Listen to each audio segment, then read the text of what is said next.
So, welcome back, everyone. Can everyone see, or is everybody comfortable?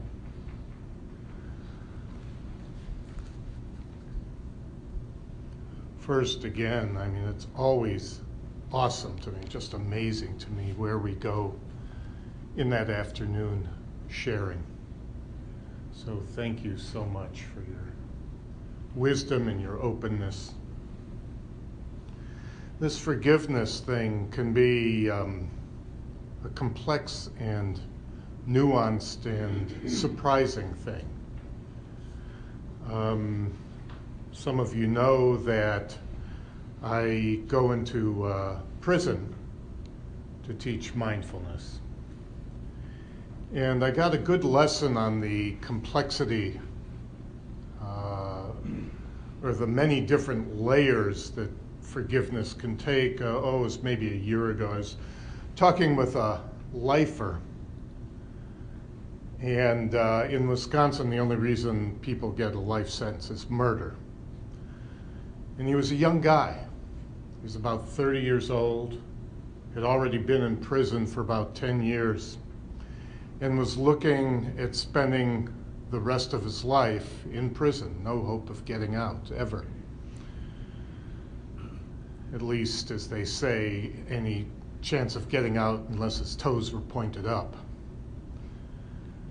So it can be a lot of these guys, most of these guys go through a stage, often a lengthy, often an unending stage of just feeling bereft. What's the point of going on? You hear a lot of them say. I'm a young man and I'll die here an old man.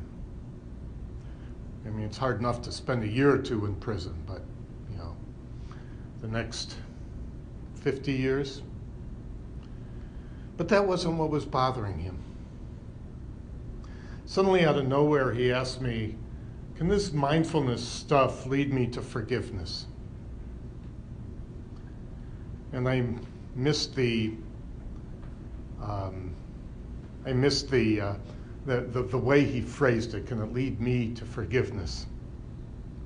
And I, being a glib sort of guy, said, oh, yeah, mindfulness is a really important tool as we move toward forgiveness. And as we hope for forgiveness from others, he said, well, that's not the issue, he said.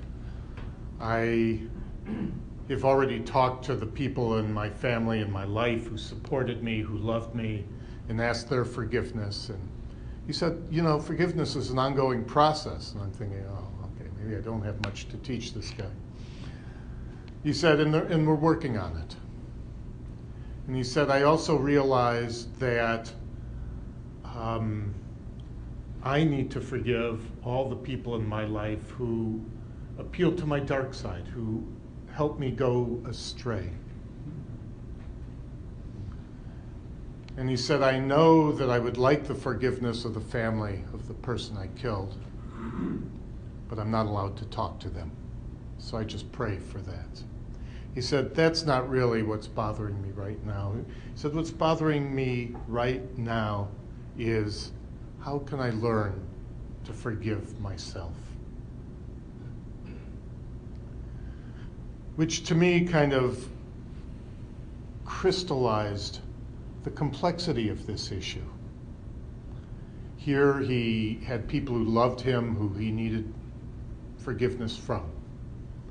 He had people, his father was long gone, his friends from the street who appealed to his dark side, and he needed to forgive them. But the hardest thing of all was to forgive himself. And I immediately was reminded of a question that some of you have heard me talk about before, a question I often ask in prison. I'll ask the guys, what prison were you in before you were in prison? And they get it. They really get it. The ones who care enough to come to a mindfulness group really get that. And they'll give the same answers that any of us might give.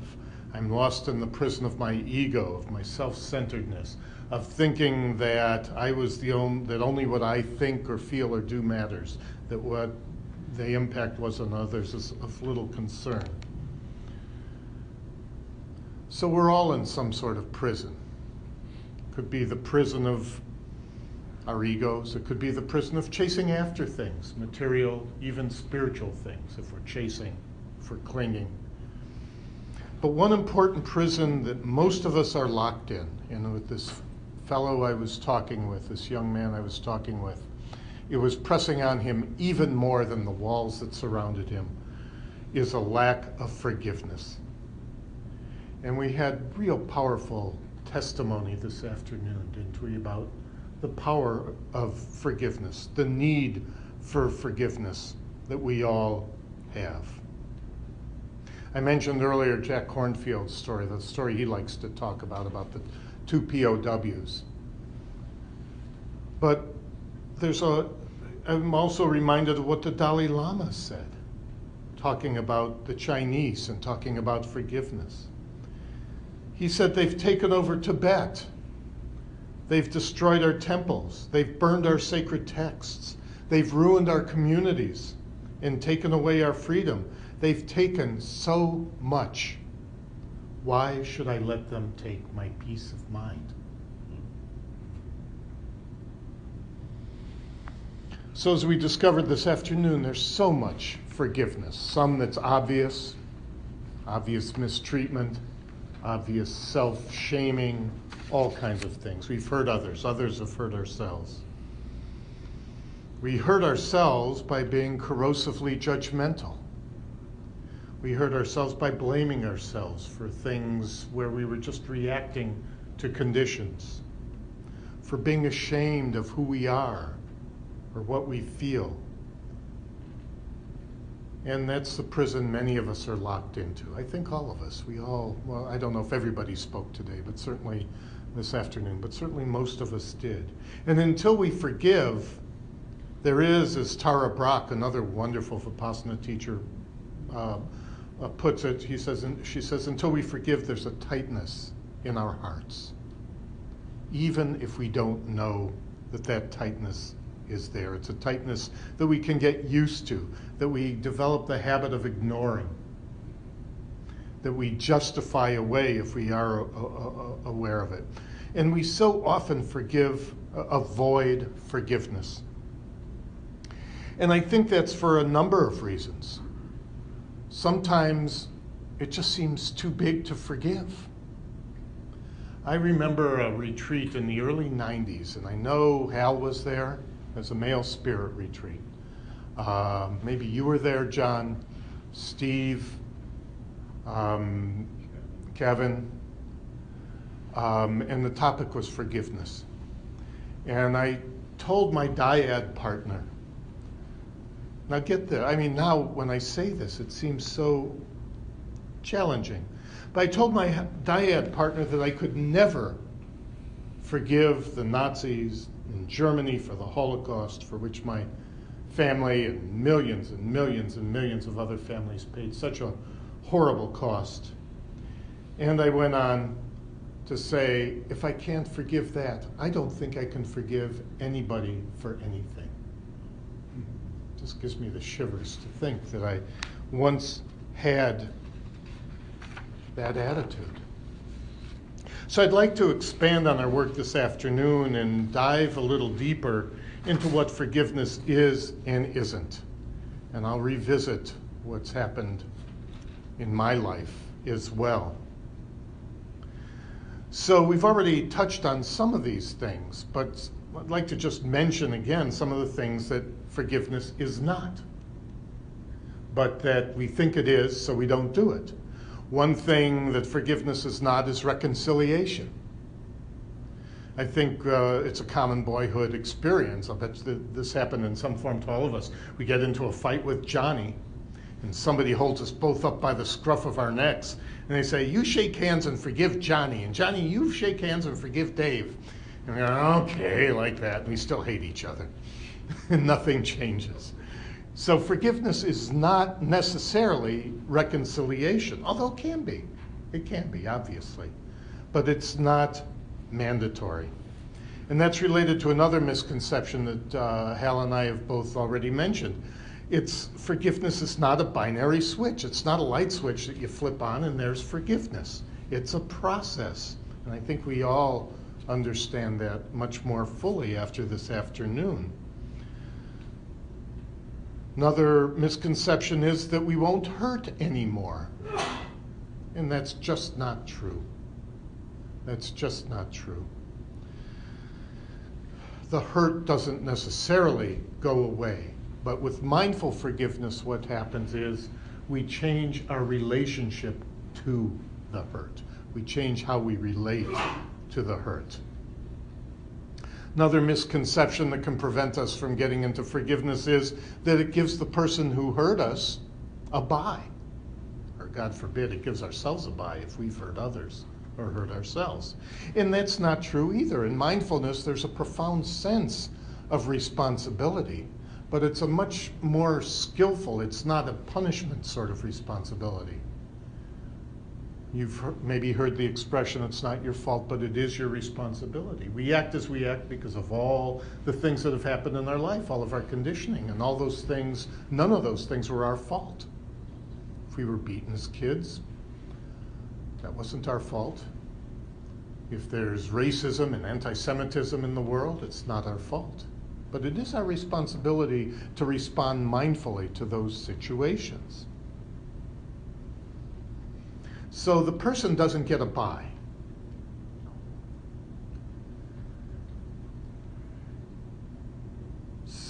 And it isn't forgive and forget. We can't forget some things. Oh my God. When I heard a certain somebody say that we have to register certain people of a certain religion, can you imagine? I don't know how you felt about that, Mark, growing up in a Holocaust family. But boy, the flags just went up like bing, bing, bing, bing, bing, bing, bing, bing, bing. And if we forget, it'll happen again. So it's not about forgiving. It's not about a bye. It's not about forgetting. So those are some of the things that forgiveness isn't. But some of the things that forgiveness is, I'd like to talk about briefly, and I'd like to begin with kind of the classic Buddhist definition of forgiveness. You've probably or perhaps heard this before. I've heard it attributed to the Buddha. It wasn't the Buddha. I've heard it attributed often to Jack Kornfield. It wasn't Jack. It was, incredibly enough, Lily Tomlin, who said, but wait for it, this is a perfect definition of forgiveness. She said, forgiveness is giving up all hope for a better past. Forgiveness is giving up all hope for a better past. I don't know if she's a Buddhist or not, but that is, in our path we so focus on being in the present moment. Another thing that forgiveness is that it's primarily for us, not for the other people involved. This from Desmond Tutu. Forgiveness is the highest form of self-interest. I need to forgive so that my own anger and lust for revenge does not corrode my own being. It's the highest form of self-interest. I mean, we all have revenge fantasies, right? I mean, how can we not? We're human beings. Tara Brach, though, calls revenge a lazy form of grief. We're afraid to face our grief, so we plot revenge. Mindfulness and mindful forgiveness is about accepting life as it is in this moment. There's nothing about mindfulness or forgiveness that is designed to make us feel yippee, skippy, smiley face, everything isn't life wonderful, although that does happen. It's about accepting life as it is in this moment with all of its hurts, with all of its regrets, with all of its remorse. And if we don't do this, we begin to act automatically out of the habits of our mind, what Thich Nhat Hanh calls our habit energy. I have a lot of anger, as I mentioned before, about my big portion of my family, my grandmother, my great-grandmother, my aunts, my uncles, being murdered. And that anger led to a lot of hurtful, unskillful actions on my part. But I didn't know that I was acting unskillfully. It was only when I was able to start feeling the fear and the rage and the helplessness and the victimization that, whether I liked it or not, turned out to be my birthright.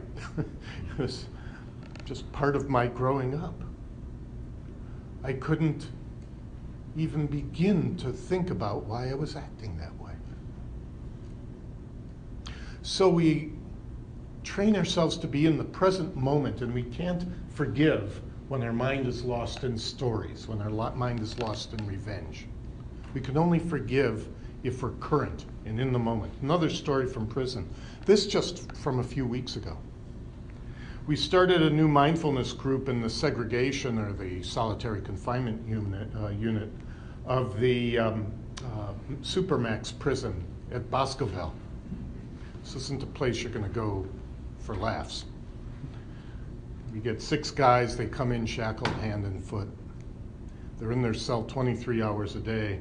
And in this case, the prison psychology, we have another group, and it's a wonderful group, some incredible practitioners in that group. But these were guys, the psychologists kind of knocked on their cell door, "You interested in mindfulness?" And they said, "What's that?" "And will it get me out of my cell for an hour?"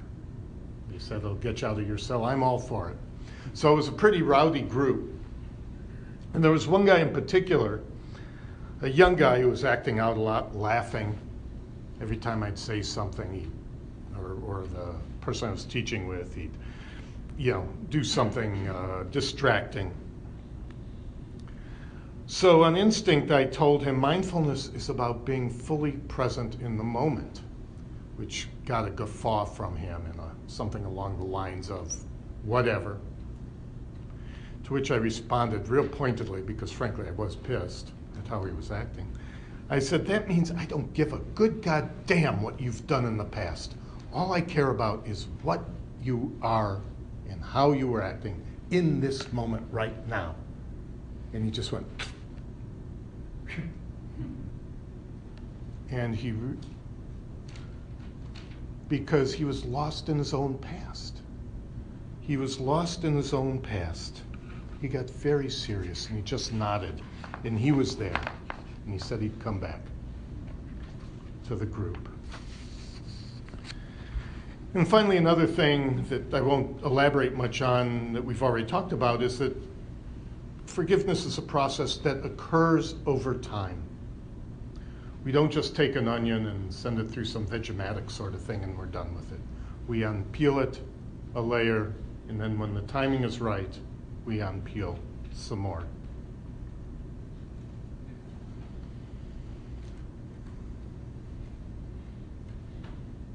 So as we go through this process, both the process of strengthening our mindfulness and working on forgiveness, we pass certain milestones. We notice certain differences. One is you start understanding things more. Those of you who've been practicing for even a little bit of time, do you know what I'm talking about? You say, "Oh," if nothing else, you understand, "Oh, I'm acting like an asshole here." But more to the point, you start understanding, like, what I just said was hurtful. And maybe if you're like me, you maybe didn't think about that before. So when we practice, we're making room for understanding to arise. And from this understanding, another milestone that we notice that we go by is compassion for ourselves. We practice compassion this afternoon with the cradling. The cradling practice doesn't ask us to understand or even to forgive. It doesn't ask us to blame ourselves or blame the other person. It just asks us to hold with love and compassion. And the more we practice forgiveness, the more it occurs to us, the more easy it becomes to do that. And when we practice that kind of compassion for ourselves, we start to understand, oh, this is how I am. I may not like it, but this is what is. And if it was something that got triggered in us, or if we hurt somebody, or somebody hurt us and it triggered us to hurt other people, we can say, well, of course it would be this way. Given what's happened in my life and before my life, all the causes and conditions, most of which I may not even know, none of which were my responsibility, were my fault, how could it have been any other way? I could be a smart-ass, nasty smart-ass. Some of you have gotten glimpses of that over the years. And I used to, when I realized I was doing it, that was a step forward. When I realized I was doing it, I finally had to come to compassion, given where I came from, given the sea of causality that I arose out of. It's understandable. I don't get a buy, but it becomes explicable, and we can embrace that about ourselves. And when we do that about ourselves, it becomes so much easier to have compassion for others. Because as we learned today, there's a universality to this suffering. There's a universality to the fact that we've all been hurt and we've all hurt others. And there's a universality to the fact that we do this because of causes and conditions that were not our fault.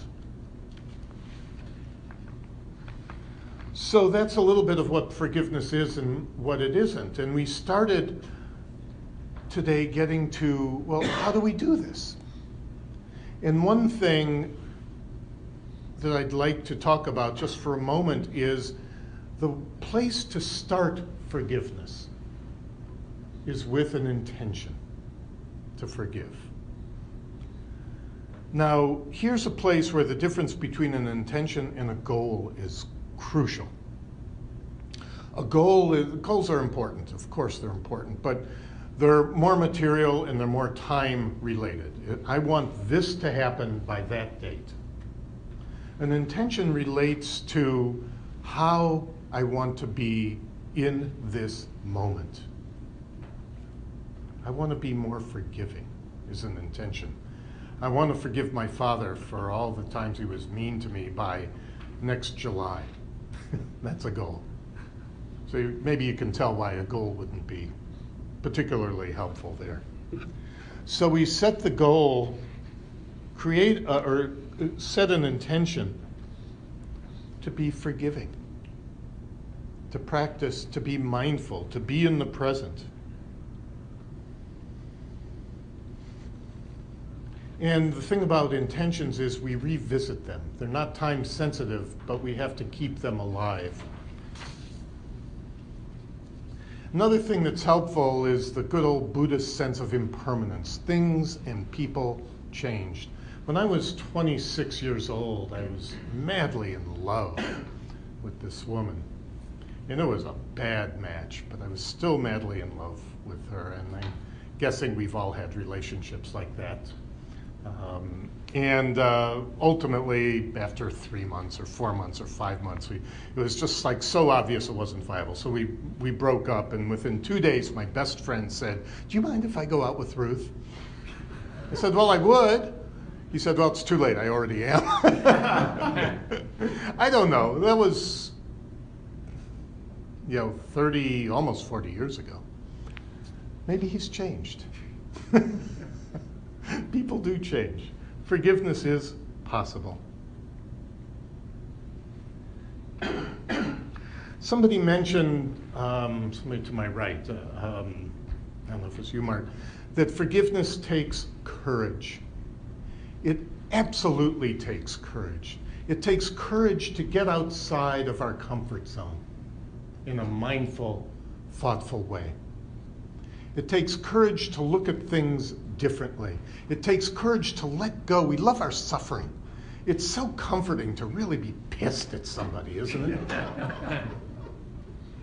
And it takes courage to let that go, to acknowledge I might be pissed at them, but I'm hurt. It takes courage to say, I really did something hurtful there. and to feel genuine remorse.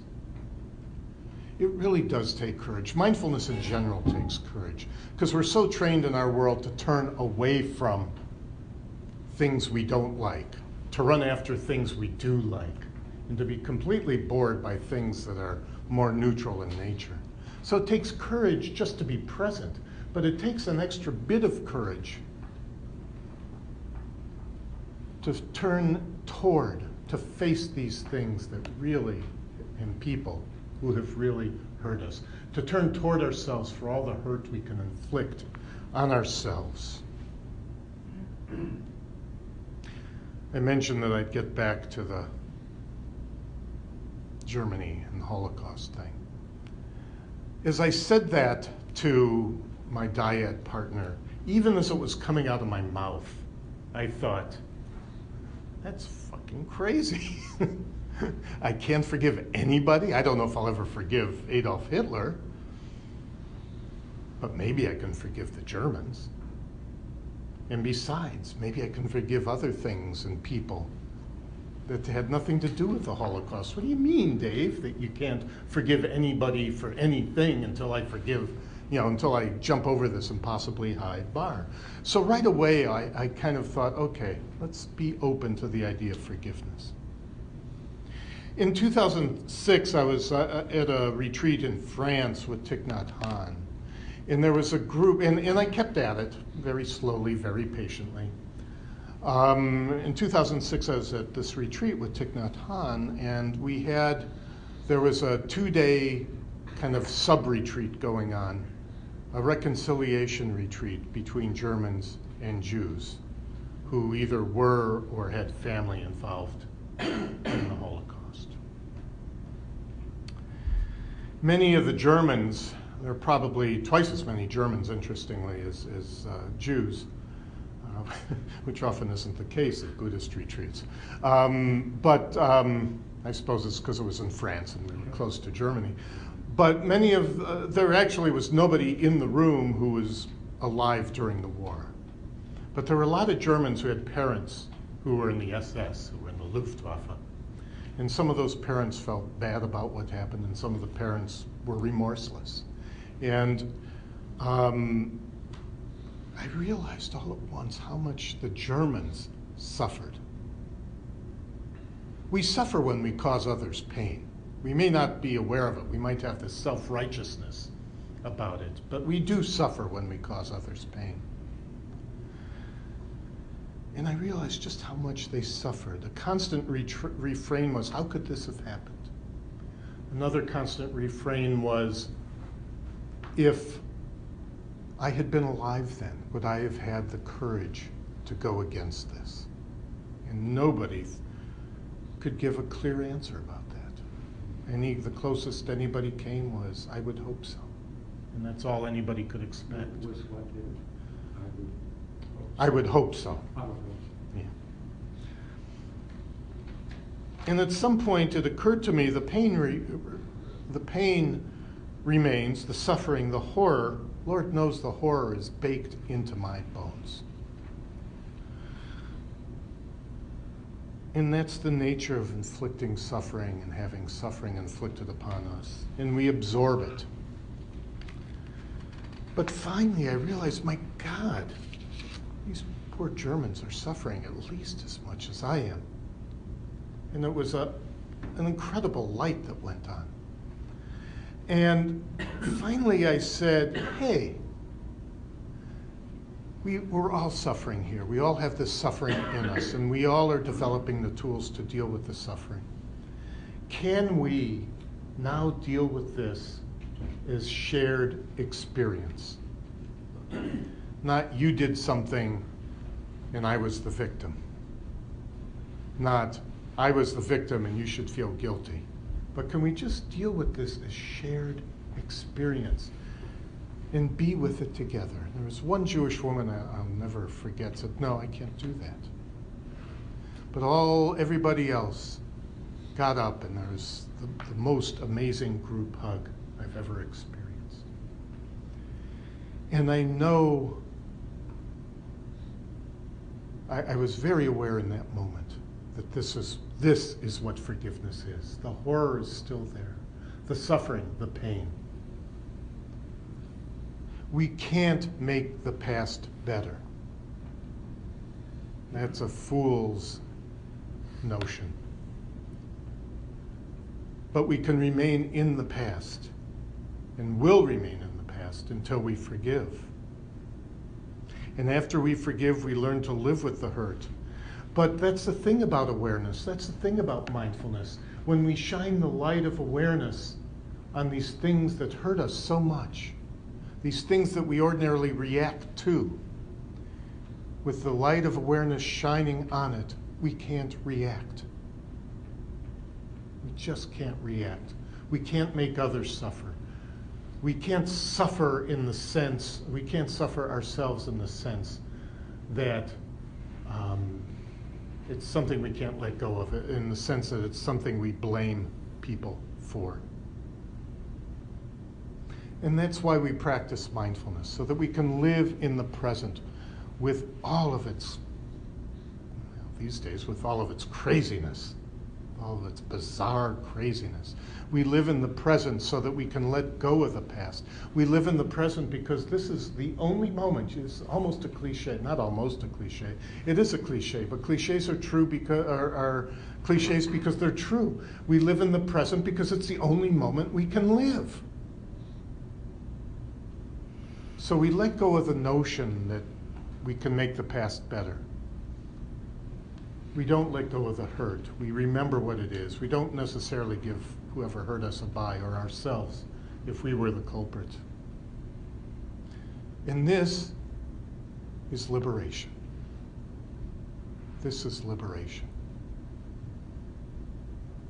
When I hear somebody who's getting a lot of attention say we have to register people of a certain religion, I go up like a firecracker, like a bottle rocket. But then I can catch myself and come back. When I read about terrorism, when I hear about all the synagogues in Europe that have been burned in the last couple of years, something we don't hear too much about in the US, I can go up like a firecracker. I get scared, I get nervous, I get fearful. And then I take a breath. There's still forgiveness that has to be done by me about not just the Holocaust, but about many things. The people I've hurt. There are legions. The people who've hurt me. There's a few of those too. Just living life, we tend to hurt each other because we're all conditioned beings and we all act out of that conditioned place. So we're all going to hurt each other at times, and we'll be hurt. But we can liberate ourselves from the suffering. There's pain and there's suffering. And we can liberate ourselves from the suffering by practicing mindfulness, to bring us fully into this moment, whatever is in this moment. That's liberation. And part of that liberation is to practice, not to accomplish, but to practice forgiveness. So I'm so glad to be here as we explore this very powerful, very nuanced, really, I think we all realize that now, this really nuanced path of mindfulness. But this is the way to liberation. It's the way to get out of prison. It's our get out of prison free card, or one of them anyway. So I'm just so grateful to be here with all of you, to deepen my practice, to be with all of us as we support each other, as we deepen all of our own practices, as we liberate ourselves. As we liberate ourselves from a past that we may not even know occurred. As we shine a light on that past and say, oh, that hurt. Not, oh, fuck you. If you'll pardon my language. As we liberate ourselves from all the things that keep us from moving forward in the light. And that's what mindfulness and forgiveness is. So thank you.